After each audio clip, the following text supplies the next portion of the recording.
Welcome back to Shut Up the Ball. I am Aaron Chau, accompanied by John Harris as always. We're back to talk the big game, aka the Super Bowl. We got pretty much just that on deck, so should be a relatively short-ish podcast. Who knows how deep we'll dive into it. But anyhow, before we do, if you're watching on YouTube, like, comment, subscribe. And if you're listening via any podcast mediums, please be sure to rate and review there. So let's get right into it, John. It was definitely a fun, competitive Super Bowl. Had some controversy, which we'll talk about later. Let's just stick to kind of the first half.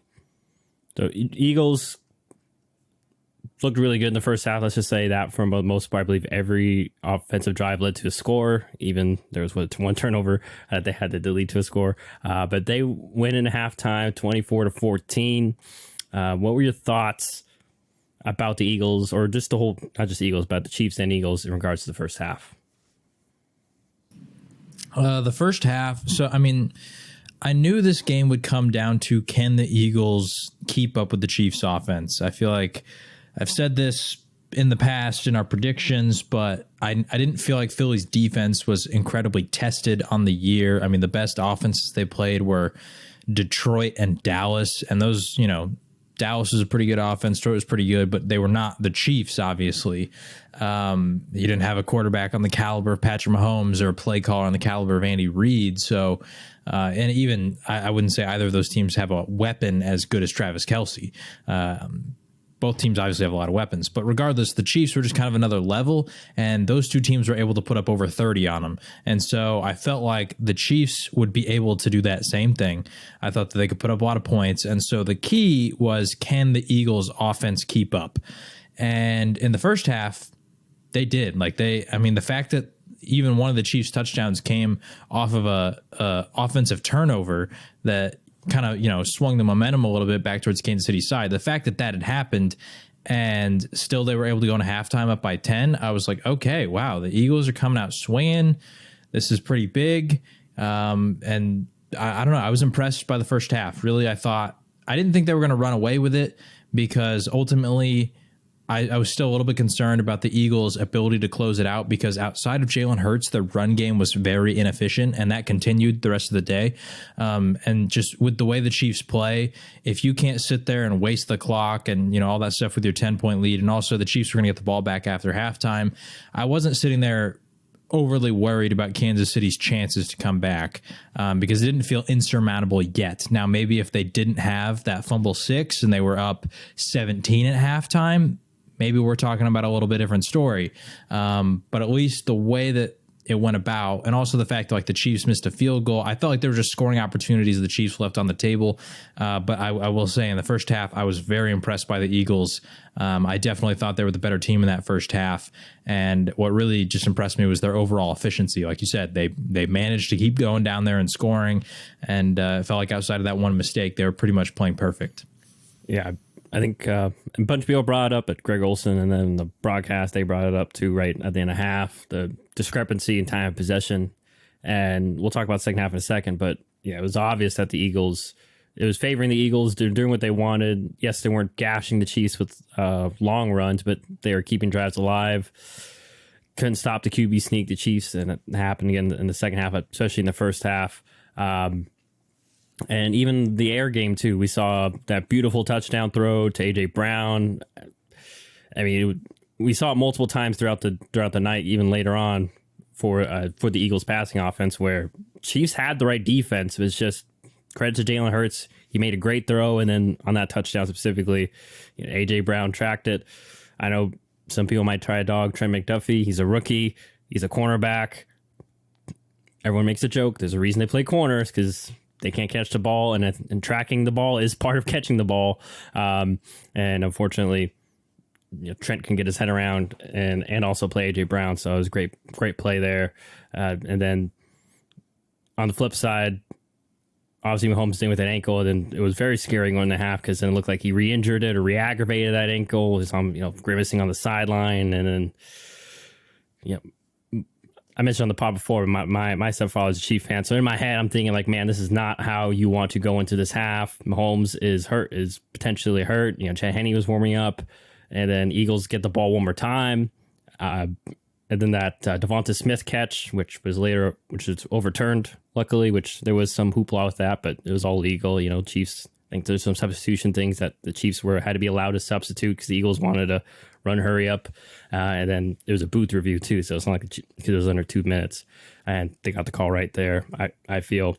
And then credit the Chiefs defense there, because from there on out, they held them to a field goal. We'll talk about the second half in a second, but I feel like that kind of gave the Chiefs a little bit of confidence, like you mentioned. Okay, we're only down 10 going to half, and they dominated us really all first half. And unfortunately, too, like you mentioned, the scoop and score there with Hurts. I know some people might say that's more of a negative on Hurts, and obviously, yes, he was an unforced error, but it was kind of forced in the fact that Nick Bolton was running free right at him. It was a great kind of play design by, I want to say Vic Fangio. He was helping the Eagles. No, that's Steve Spagnuolo. We'll talk about the second half, like I said, in a second. But there was a great little kind of run blitz that he threw at the Eagles because, like I mentioned, the Chiefs could not afford to go down. Was it 14 that they would have? About 14, they would have gone down at half if the Eagles had scored a touchdown there, or even on that drive there. That was off. I'm forgetting, but nonetheless, that was huge for the Chiefs. And even though they lost time in possession and were down, and we'll talk about that. So let's just get to the second half. Now, Chiefs get the ball, they score. But what were your thoughts overall on the second half for both teams? Well, once Mahomes was walking out of the locker room, they showed an angle, and it looked like you said, the ankle injury wasn't bothering him the way that people thought it might have. Obviously, it was still present, but like you said, there was fear that going into halftime, maybe something drastic might have to happen. But he came out and he was walking, which was just good. He wasn't sitting there like overly limping or anything. He looked like he was prior to the game even starting. So that was good. And then when the Chiefs scored, I just felt like, all right, that's how you got to answer. Now the defense has to answer the same way, right? You're down 10, now you're down 3. It's a close game. If the defense get the ball back, I just had a feeling that if the Chiefs got the ball back without allowing Philly to score, and then they could go and score another one, then it's just the classic Chiefs thing. They start to get, a couple scoring drives that get momentum. It just snowballs from there. And that's kind of what happened. It almost got even more ugly with that one. I can't remember who it was. Was it Miles Sanders maybe? That they threw it out in the flat, got hit. Obviously, I thought it was way too fast to be a fumble, but they ruled it a fumble on the field. They did overturn it. But it looked like in that moment, I was like, oh man, the Chiefs are about to just go crazy because they score a touchdown and then instantly get a defensive touchdown. And then the Philly offense has to come back on the field immediately after another blown mistake. I felt like 2 defensive touchdowns is really going to get in Jalen Hurts' head because we forget, he's very calm, cool, collected. This is his 3rd year in the league. He's still a very young player. Obviously, he's played in a lot of big games throughout his career at Oklahoma, at Alabama. He played in, multiple conference championships. He played in 2 different national championship games. So he played in big moments, but the Super Bowl is just it's a whole nother level with the amount of people watching. You have this extra long halftime show. And so you're back there just having to think about it. And then they came out and scored and then you make a mistake. Luckily for the Eagles, that didn't happen. But still, the Chiefs, they started to roll. They held them to a field goal in that 3rd quarter. And then the 4th quarter happens and the Chiefs score again. And all of a sudden they've taken the lead. And so, I don't know, the second half, I just felt like ultimately that question of can the Eagles keep up with the Chiefs, they really slowed down. That was, I felt like the Chiefs answered that question of when it mattered most, they turned up offensively, they made things happen, and their defense stepped up big time too, which I think is kind of an underrated piece of that Chiefs team. Is they allowed 35 points. We knew their defense wasn't world beaters, but in the 3rd quarter, they only allowed 3. That's a big turnaround when you're coming out of a halftime down 10. You're both units had to answer. And then I got to give big shout outs too to Juju Smith-Schuster, made big plays. Kadarius Toney, shout out to him, gets traded there halfway through the year. Huge play. Sky Moore, obviously another massive play late in the game too with a walk-in touchdown. Isaiah Pacheco, undrafted rookie. Don't draft rookies in the first round, guys, because the Chiefs, they drafted Clyde Edwards-Helaire in the first round, and their best running back was an undrafted guy, Isaiah Pacheco. I think it's seventh round pick, Pacheco. No, but seventh round pick, whatever. Super, basically undrafted. But seventh round pick, still, like you can find those kind of gems at the running back position everywhere. And so shout out to all those guys because I felt like those young players specifically had such a huge impact in this game. And when I talked about that last week against the Bengals with Karlaftis and Trent McDuffie, and all those kind of guys. Yeah, like on defense, those young guys had big games. And on this game, it felt like the young guys on offense really stepped up. So yeah, also just random underrated thing that I don't feel like a lot of people are talking about. Chiefs offensive line was really good in this game. Like there were moments where they broke down and Mahomes like had to make some plays happen with his legs, but they allowed 0 sacks, and that's 0 sacks in a game where Mahomes is obviously not his full healthy self.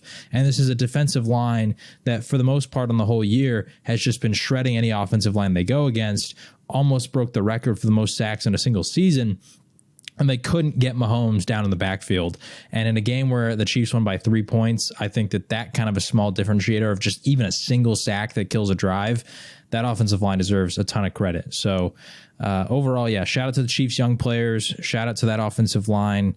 I'm not surprised with the way the end of this game went because, like I said, in the Super Bowl, in this kind of win-or-go-home scenario, that the way the NFL playoffs is, experience just matters so much more because we can't forget Andy Reid and the Chiefs. They've been there. They've done that.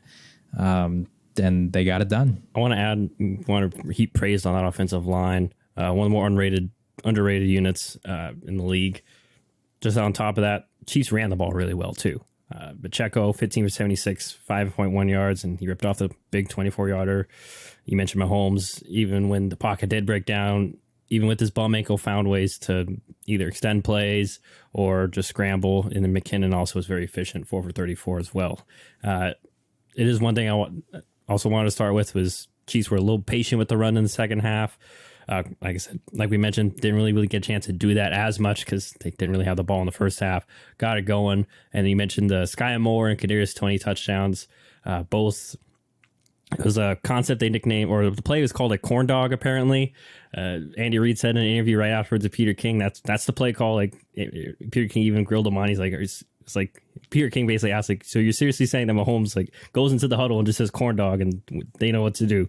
And yes, and actually too, Mahomes mentioned post game that Sky Moore and his touchdown lined up on the wrong side, but they just ran the play anyway. But that was a great tendency beater. I'm sure some people have probably seen it, but in case you haven't known, Chiefs run a lot of teams run that wide receiver kind of jet sweep. Eagles kind of obviously Chiefs saw that the Eagles overplay it, and that they were adjusted off that, and I think that's kind of where the lack of possessions or time of possession for the Chiefs kind of hurt Philadelphia potentially, because if Philadelphia maybe sees that in the first half, you mentioned the long halftime, maybe.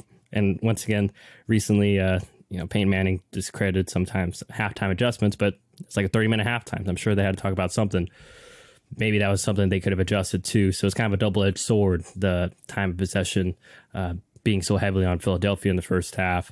But regardless, you mentioned offensive line, Mahomes played amazing too. Kind of saw the Eagles, the back half of the defense, get a little bit exposed, as Mahomes went 21 for 27, and you mentioned no sacks, so a relatively clean game for Mahomes. I know Mahomes, he didn't light up the world, only 182 yards, but nonetheless, some big-time moving the chains with Juju Smith-Schuster in the second half, and really there's just Juju and Travis Kelce in the passing game. Like, if you tell any Eagles fan or the Eagles, hey, you're going to hold Kelce to 6 receptions for 81 yards, and their next best receiver does have 753, but after that, it's nothing.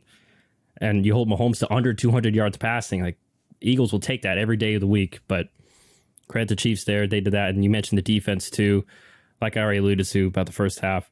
Seems like they figured something out where they were able to slow down the Eagles' run game, especially on early downs. Eagles were forced into a lot of second and longs, which led to some third and longs. and I want to give praise to Jalen Hurts. Mahomes did too, because there were some third and longs where I was like, man, okay, the Chiefs have to stop him or will stop them here. I was very confident, but then Hurts makes the darndest throws to Goddard. They hooked up a couple times onto big third downs to keep some drives alive, but unfortunately, which we'll get to this in a second, Eagles couldn't get a crucial stop they needed too late, and unfortunately they lose, but still a really talented young team, and we'll see what they can build off this. But and they have some off-season stuff to figure out. Jalen Hurts potentially contract. They do have an early first-round pick. We'll see what they do. And Jason Kelsey, he could retire, so maybe that strength that was the offensive line for the Eagles, they may have to figure out what to do there. But give all the credit to the Chiefs, both sides. I also want to give credit to Nick Bolton because he was huge, especially in trying to contain Jalen Hurts. It's not an easy job. Hurts still got his, obviously, but Nick Bolton, those two linebackers, Bolton and Gay, they're not, I would say, superstars or stars, but really good at their position, obviously, and maybe they can get better and better as time goes on. So, you mentioned Chiefs' defense isn't amazing, but they have good enough pieces all around to make it work, and especially some of those young guys, maybe they can keep getting better and better. But anyhow, anything else you want to add before I get to the controversial hold? Yeah, I do want to add real quick, and this is something, and I don't mean to like overly harp on this because I have brought this up in the past, but in the second half specifically, I really noticed Jalen Hurts' inability to throw over the middle. And once again, I don't understand why. I don't know if this is a mental thing. I don't know. I'm assuming it's not a scheme thing because I don't know why you wouldn't want to throw over the middle. Like, obviously, you don't got to like force it there. But when you got options like A.J. Brown, who made his career in Tennessee over the middle, and then Dallas Goedert, who's done a lot of stuff over the middle in the past, we know that like previous Phillies teams with Zach Ertz, like they would do a lot of stuff over the middle. Obviously, different coaching staff, all that stuff. But the second half, like I don't think I remember a single throw over 5 yards that was over the middle. Like they were pretty much all to the sideline, even the Dallas Goedert ones. And it was effective when it needed to be, but I do just wonder how much the other team knows that and is able to play into it. I know last year when they lost to Tampa Bay in the wild card round, it was so incredibly obvious that Todd Bowles knew it because you would watch their plays and the moment the ball was snapped, the safeties, the linebackers, they're moving towards the sidelines. The middle was vacated and whoever was in man coverage would just follow that guy if he went there. But they would never divert help there. I haven't seen like all 22 stuff yet of, this game specifically, but I'd be really interested to see how the Chiefs approached Jalen Hurts in the second half. Cause I think as like those high pressure moments build, and once again, Jalen Hurts is a young quarterback, so this can obviously change over the course of his career. But I like I said, I just can't remember any notable throws over the middle. It felt like their entire offense kind of devolved into, these kind of dink and dunk underneath stuff with like a little screen pass to A.J. Brown, or sometimes the corners would give him a lot of space, so they would throw like a quick slant, and then, the receiver makes a play happen. Or it would be some sort of deep bomb to A.J. Brown or Devonta Smith on the sideline. Or there'd be a deep crosser from Dallas Goedert that when he finally would get to the sideline, Hurts would throw it. Like, that's pretty much every throw that I can remember. I might be misremembering, but once again, I just think that's something that as Hurts progresses throughout his career to really watch out for, because we talk about Lamar Jackson, and he's been heavily criticized for this kind of a thing, but his is the opposite. He can't throw to the sideline. And there's always kind of been the wonder of like, okay, is it the receiving talent? Is it the scheme? Blah, blah, blah. I think Jalen Hurts, it's one of those things that I'm wondering throughout his career, will he kind of progress in this? Because I do think it holds him back just a little bit. Yeah, I want to add on that too, because especially, I know this game didn't get the run game going, but when typically you do have your run game going, especially it's a great one like Philly, like Kyle Shanahan loves throwing over the middle because he has a great run game, and it just stresses the defense out that way. And his quarterbacks aren't usually talented, so that's the easiest place to throw the ball for some of those lesser guys. Those two games against Seattle, there was one in the regular season and then their wild card game, that play action over the middle pass to George Kittle. They scored on that play both times they ran it because George Kittle just gets wide open over the middle 15 yards downfield. You hit him, and there you go. The linebackers got sucked up because they've been gashed in the run a few times, and they're like, okay, I got to stop the run, And they get up and stop the run, and nope, it's not run. It's a George Kittle bomb. Go ahead. And that even makes it easier for the linebackers to play run defense, because if they can suck up like that against a play action play and they don't have to worry about being exposed behind them, and the corners just have to sit on the outsides, like that could even make it way more difficult to run your normal run offense, because guys over the middle who might be getting open are not being targeted. And I want to add to, in regards to giving kudos to the Chiefs stopping the run. Did notice it feels like they gave their linebackers the green light to, hey, you see a hole, just fill the hole. Don't wait for the running back to get there, because this is such a good O-line that if you sit there and wait, all of a sudden, it's either a big run or you did get him, but the Philly O-line's so good they pushed us back 4 or 5 yards, and it was still a gain of 5 or 6. I noticed that definitely more in the second half, and they did tackle better, the Chiefs, in the second half. There was a point of emphasis obviously made on that, as first half they were missing some tackles.